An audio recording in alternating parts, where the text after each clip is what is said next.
Okay, so let's start by really explaining what succulents are, and that'll make everything easier. Yes. The first sentence says, succulents are plants that are able to store a lot of water inside their leaves and stems. Interesting. So to store is to hold or to keep. So they store a lot of water like a camel. Yes. They can travel for days but only drink once. Yeah, they are the camels of the plant world. Okay, so let's spell the word succulent for you. It's S-U-C-C-U-L-E-N-T. Succulent, and we've kind of talked about what it is. It's this plant, has thick leaves and thick stems and stores water.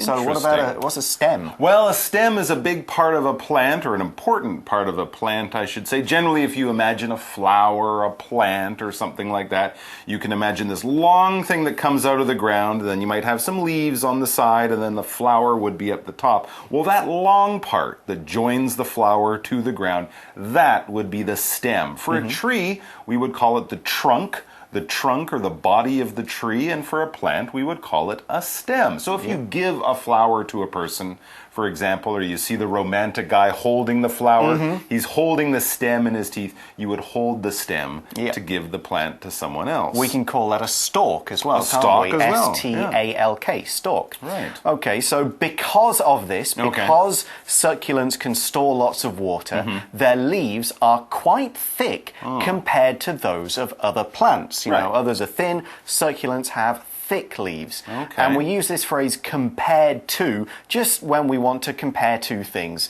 That's thick compared to this. That is thicker than this. Interesting. Just in the same way, if you had a bag with a lot of things in it, would be thicker and bigger than an empty bag. So the plants of the succulent are bigger because that's where it holds or stores that water. And this difference, this ability to have the big leaves, to hold that water, enables them or allows them to stay alive in climates or soil where there isn't much water. So just like camels, they're kind of designed to live in places and live and survive in places where there isn't much water. Deserts. And here we did have that verb enable, E-N-A-B-L-E. I said it's kind of like to allow. Basically, it means you can do something. You have the ability to do something. Do you have 2 legs and 2 feet? Well done. They probably enable you to walk, run, jump, dance. If you didn't have legs, running would be much more difficult because your legs enable you or give you the ability to run and walk and things like that. For example, improving my English could enable me to find a job overseas. Improving my English could enable me to find a job overseas. Okay, so as Mike was just saying, deserts is the important thing, and our sentence says, succulents grow naturally in deserts and dry, open plains. So places without much rain. Yeah, dusty plains where there's not really much in the way of rivers to go through them, okay? So you can kind of, I'm sure you can now get an idea of what kind of plants these are. Exactly. And there's probably one that jumps straight into your head when you think desert and plant, as we'll see in our next sentence. Right on. It says almost all species of cacti are succulents, for instance, as well as many species of aloe. So as we mentioned, succulent isn't a plant, it's a family of plants. And there are many types of succulent, just as there are many types of berries, for example, strawberries, blueberries, raspberries, but they're all berries. Well, all of these are succulent.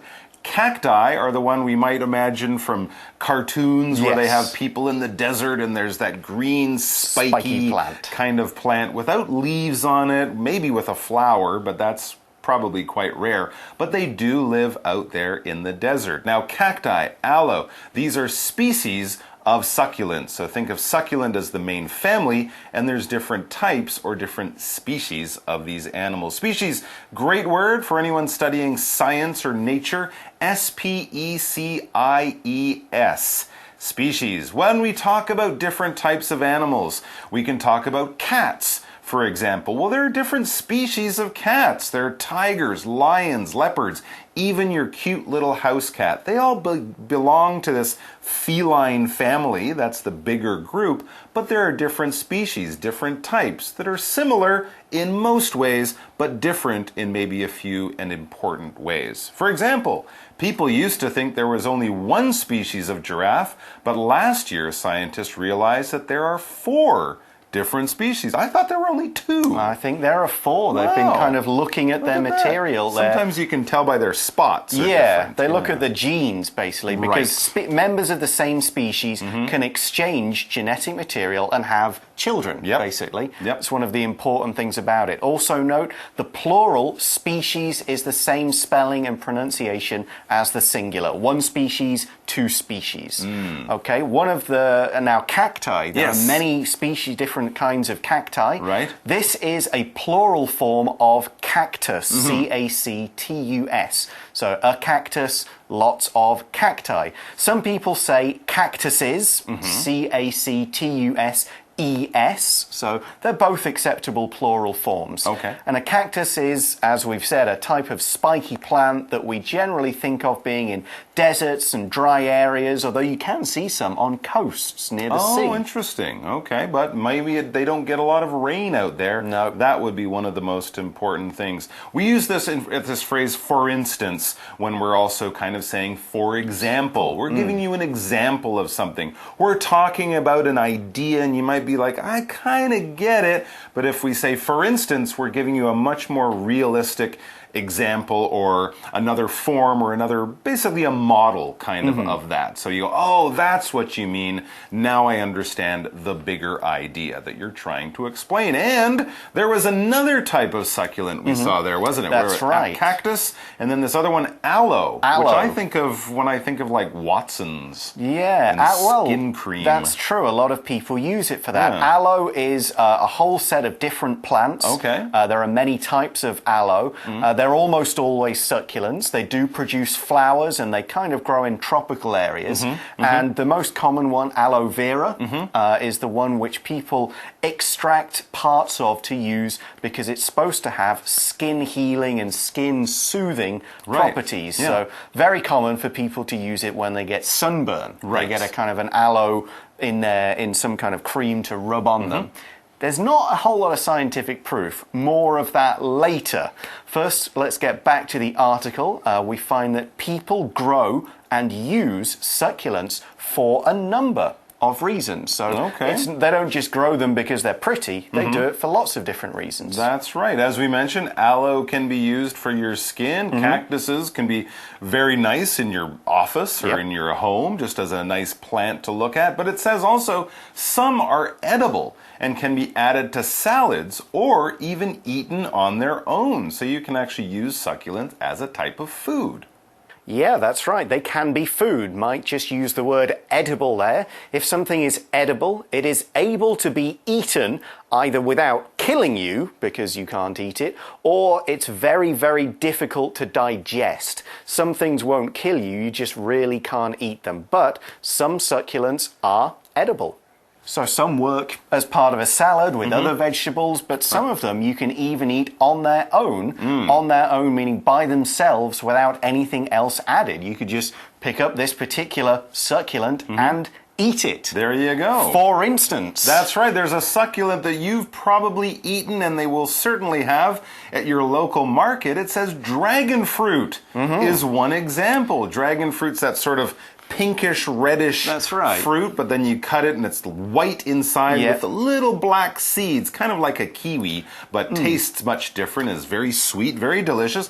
I did not know that I was eating a succulent. This was me researching this and going, dragon fruit is a succulent. But when you think of the leaves, they are kind of like aloe. They do kind of look like a cactus. Yeah, we find out in the article so this is dragon fruit, actually grows on a kind of cactus that only produces flowers at night. Wow. So the flowers only pop out in the dark. Interesting. It's a really unusual, interesting plant. And of course, they grow these big fruit, and you can take them and just eat them by themselves. That's right. As we mentioned, cacti or cactuses can be great plants.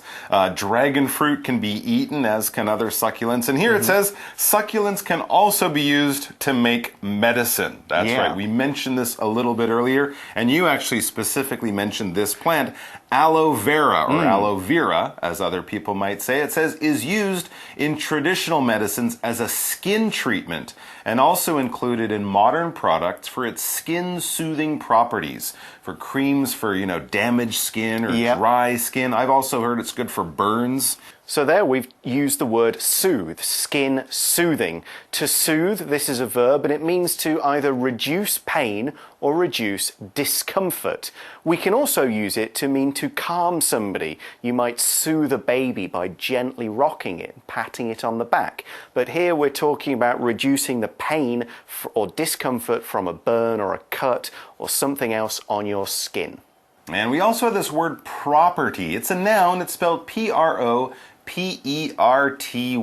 Now, the most common way to use property is to talk about things you own, right? If you buy something and it's yours, it's your property. If you take someone else's property, you're stealing. But here, it's nothing to do with that. We're talking about a characteristic of something, a special quality that something has, all right? So, for example, if you're talking about medicine, right? The medicine that you take might have different things in it, but the healing property is the one that you're most interested in. If you're giving medicine to kids, they might put some sugar in it to make it taste good, but that's not the important property. That's not the important element or thing inside that medicine. The important property is the one that makes you better, all right? So people can have properties, things we buy, things in nature can have properties. It's sort of like looking at a pie, and this is one important part of the pie. This is one important part of this much bigger thing. For example, we could say one property of salt is that it can preserve food and stop it from going bad. But when I put it on my French fries, I'm looking for the salty property. The taste. That's a different property, but of the same thing, salt. Okay, so aloe is supposed to have skin-soothing properties. Healing properties. As I mentioned a bit earlier, and we expand here in the sentence, there isn't a great deal of scientific evidence to support its effectiveness, however. Okay. So it's more something that people believe. It's a traditional medicine. There is a little bit of evidence, but at the moment it's kind of up in the air in terms of the science behind it. All right. Now there I use the word evidence. This noun is spelled E-V-I-D-E-N-C-E. Evidence, okay? Evidence is facts or details that prove that something is true or not, okay? For example, the police have more than enough evidence to send the bad guy to prison. So they've maybe got proof, video cameras, witnesses, DNA, evidence. All are facts, they're things which definitely prove that something is true. All right, well, let's keep going with our article and read about how people might be, or why people might be interested in succulents these days. It says these days, or in the time we live in, many people grow succulents at home simply because they are visually appealing. Not because they taste good, not because it's good for your skin, because it's visually appealing. Something appealing is nice, it attracts you, and when we use this word visually, which is an adverb spelled V-I-S-U-A-L-L-Y,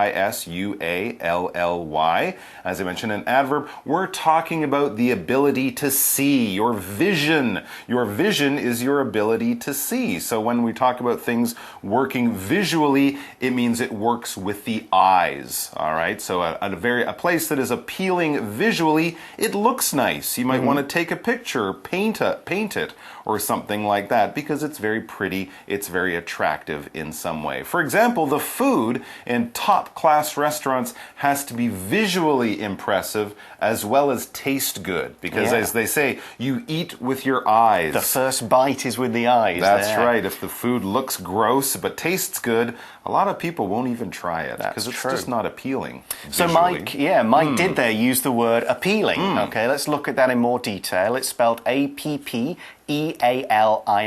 appealing. It's an adjective. It's one of the ing adjectives, so we know it describes something, okay? Something that is appealing is attractive or interesting to one or more of your senses, so smell and touch, or visually appealing, or it's appealing to our imaginations. We just think it sounds cool and interesting. So something visually appealing looks good. Something that's appealing might make you want to go and check it out and find out more about it. Here's another example. The appealing smells coming from the kitchen made me feel hungry. That smells so good. Now I really want to eat it. That kind of thing. As you said, our senses are what get appealed to. The things that we find appealing usually come through our senses. Back to the succulents, it says succulents are also fairly easy to take care of, so long as you know the ins and outs. Yes, you don't have to be a plant expert to know that a cactus is a fairly easy plant to take care of. You don't have to water it hardly at all. That's one of the best things about it. And here we have this phrase, ins and outs. Yep. Ins and outs is our shortcut for you today, so we're going to watch a quick little video to find out what this very useful phrase means. And when it finishes, that's the end of part 1 of the article, so you'll join us when we get back for today's For You chat question.